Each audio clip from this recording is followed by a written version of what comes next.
Здравствуйте! Давайте сегодня изучим прилагательные. Итак, якты – светлый, якты – бульме – светлая комната.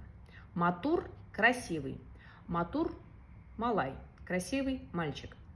Таза – кием, таза – чистый, чистая одежда. Елы – теплый, елы – ыштан, теплые штаны. Ямле – тоже красивый, ямле кыфкай – красивая девочка. Куркем – изящный. Зур – большой, зур үй – большой дом. Иркен – свободный, иркен үй – свободный дом. Караңгы – темный, караңгы түн – темная ночь.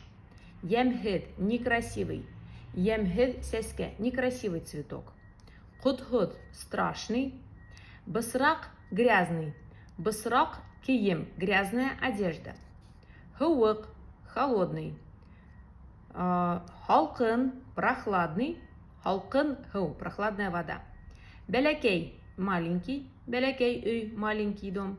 Тыгыз – тыгыз – тесный, тыгыз кием – тесная одежда. Ну вот иркен, наверное, иркен кием, иркен ыштан – свободные штаны. Такой пример будет более удачный.